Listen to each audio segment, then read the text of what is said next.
Medyo safety naman siguro dito bro. Malayo na tayo sa ano bro. Malayo na tayo dun sa nadali natin. Nakapahinga na kami.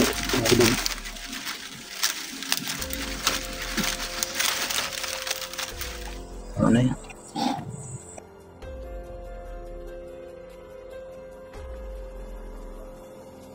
So ayun mga idol, may nakarating sa amin na message, voice message ni Brad Dodong at papunta na daw siya doon sa location ni Julius mga idol, kasi si Julius is nakalaban niya si Apo Medallion.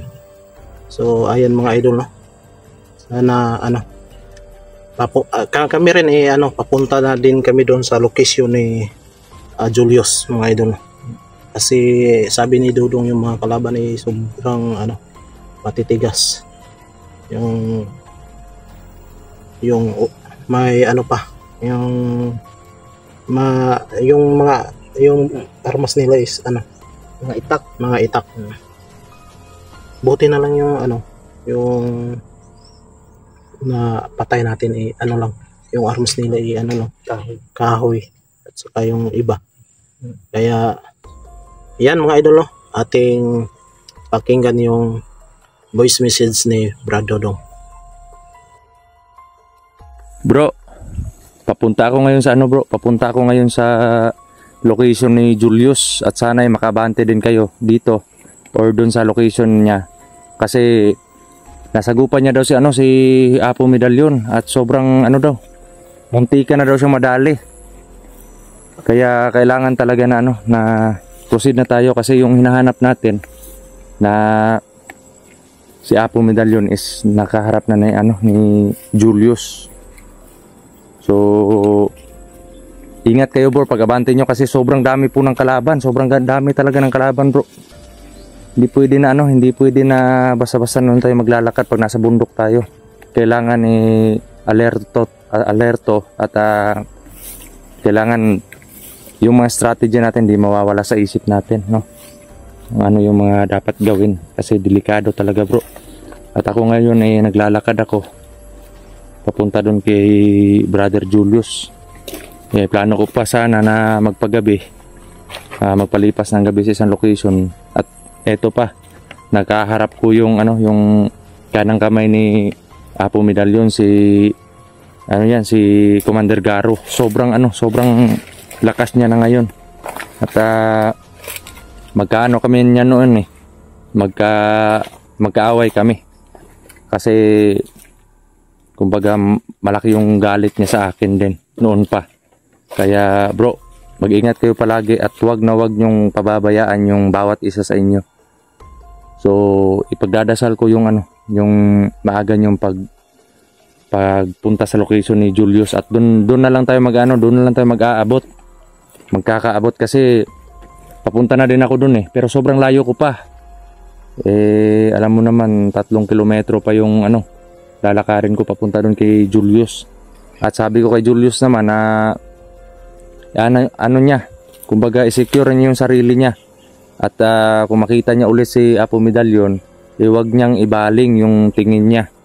Kasi sigurado siya na si Apo Medallion andun pa yung presensya ni Apo Medallion sa lugar kung saan siya ngayon, no? Nasa paanan lang ng bundok yung mga kalaban daw. At yun din yung tingin ko bro. Kaya yun bro, doon na lang tayo mapag-aabot, no? Ingat kayo palagi mga bro.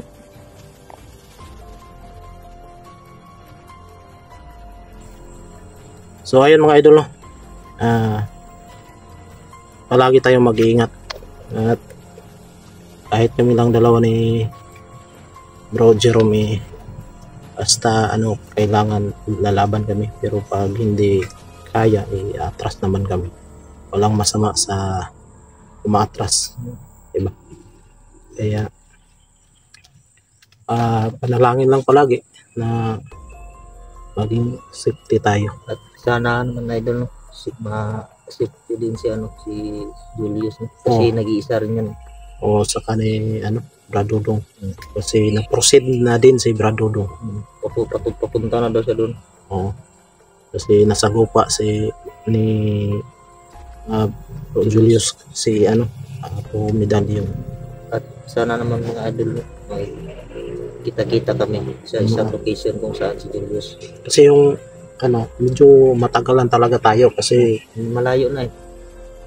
yung bundok malalaki. Malaki talaga. Sobrang lapad tapos hindi basta-basta kasi marami pang kaming nadaanan na mga kalaban. Okay lang kung walang kalaban. So yung lakad natin ituloy-tuloy. Tuloy-tuloy, hindi tayo mahirapan na. Kahit ganun pa man tutulong tayo. Kasi Nangangailangan ng tulong yung kapatid natin. nangailangan talaga. So bro? Anong plan? Proceed tayo dun, bro. Medyo nakapahinga na tayo. So yung po mga idol, no, napakinggan niyo po yung voice message ni Bro Dudong. Is kami, inahanda din namin yung mga sarili namin. Sabi ni Brad Dodong. Kasi yung mga kalaban matitigas. Halos hindi tinatabla ng orasyon. Oo. At may mga dala pang itak mga idol, no. Tingnan mo yung pangalawang nakalaban natin. Halos hindi siya matabla ng orasyon pero sa pangalawang orasyon ginamitan na namin talaga yung matindi.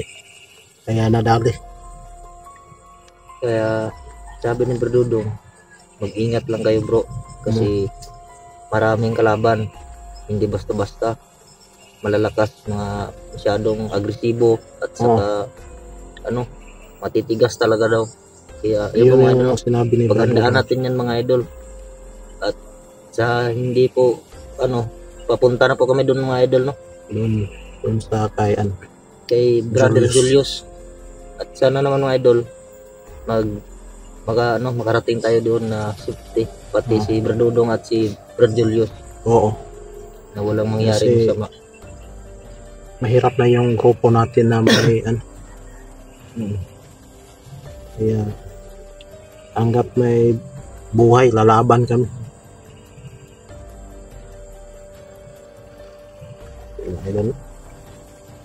Sobrang tok-tok na to, bro. Kita mo na nga yung bro eh. Oo. Kita mo yung bro. Kabilang bundok bro. Doon pa kami galing mga idol.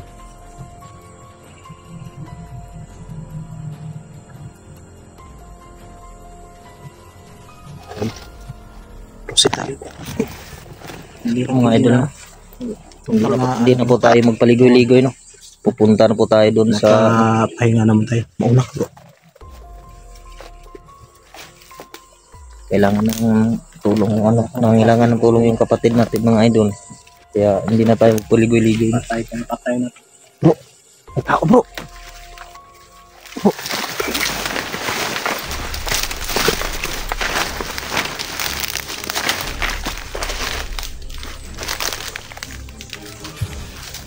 Yan bro, naglaro sila bro. Parang nagtatawanan sila bro.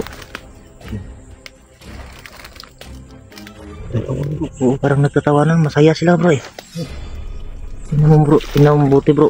Kung may mga dalang armas bro.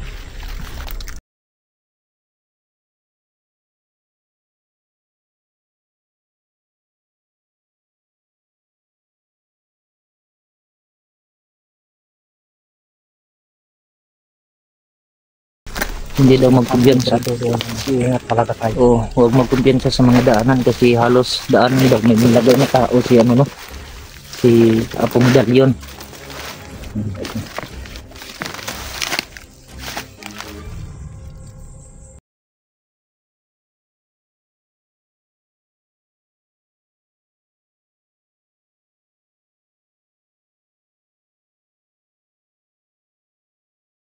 Pag madali natin, dalihin natin. Hindi na natin papakawalan pa. Kasi mahirap. Yan, parang nag-iinsayo.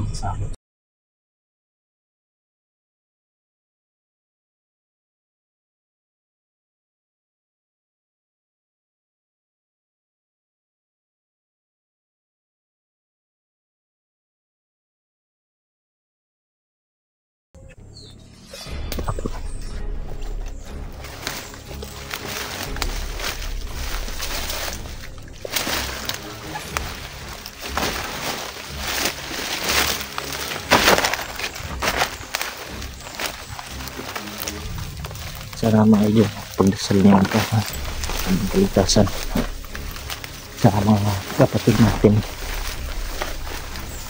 na mga deposito yung kanilang kalagayan mga idol.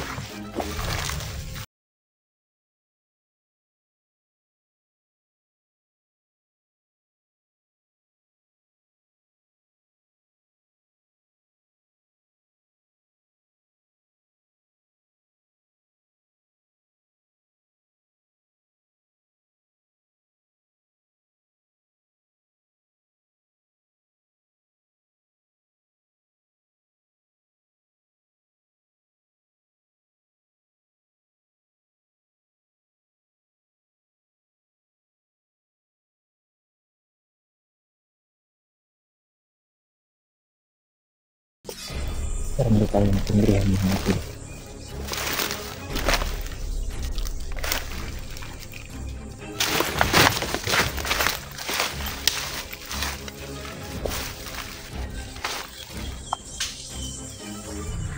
Silang dalawa mga idol, pagmasdang mabuti kung anong ginagawa ng mga salot sa lipunan, mga taong bundok na walang mga awa, walang ginagawa kundi pang aabuso sa mga sa mga tao dito na may-ari nitong bundok, kaya hindi sila makapunta dito. Kasi yan ang rason na hindi sila makapunta dito, kasi natatakot sila sa mga tao na yan mga idol.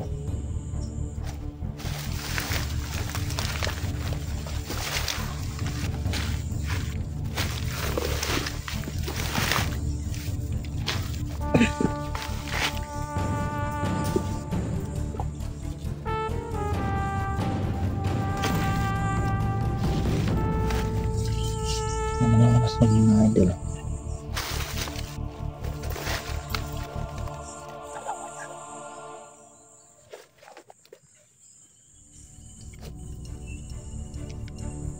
Patayin natin naman.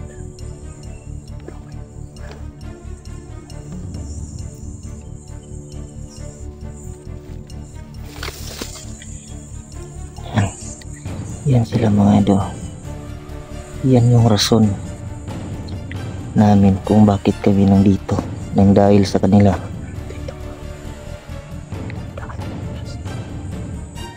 Oo, huwag ka masyadong lamayo bro.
sa ginagawa nila mga idol na ganyan.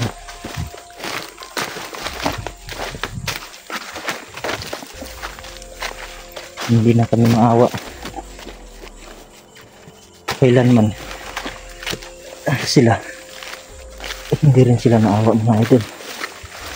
Kaya ang gagawin natin mga idol, no? Kung anong ginawa nila sa mga tao na pananakot at pang aabuso, ganun din ang gagawin natin sa kanila. Papatayin at papatayin natin para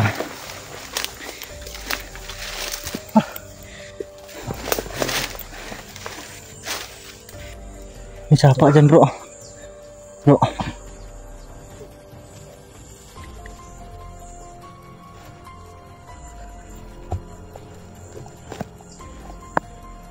Pawisan talaga ako.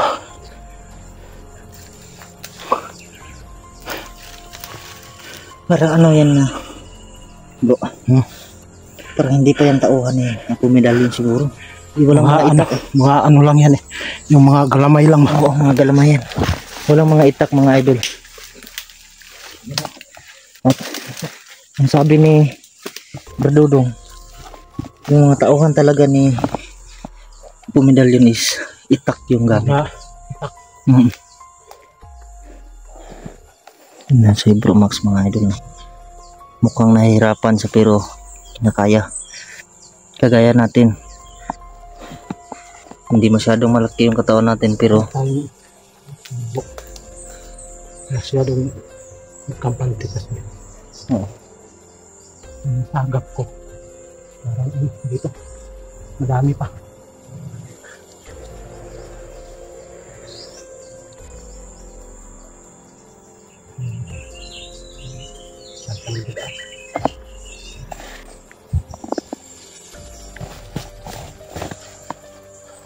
Yan tayo dudaan bro.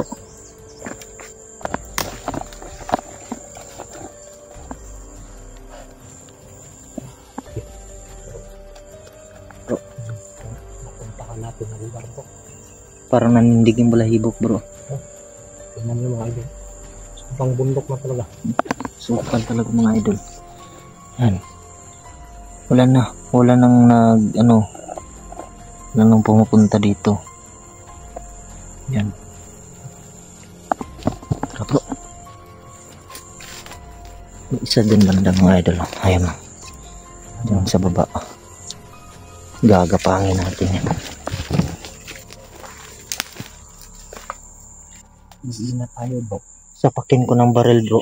Saksakin mo bro. Hindi na tayo kasi yan. Ito na daanan. Parang dinaanan ng kalaban ko. Kasi dito na banda. Ramdam ko at saka nanginginig ng katawan natin. Mayroon talagang kalaban. Grabe. Pinupugaran talaga ng mga kalaban dito mga idol. Mga taong walang puso.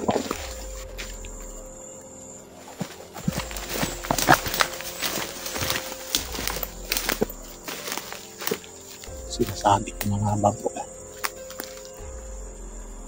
Kakapangin natin mga bro.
mga bro.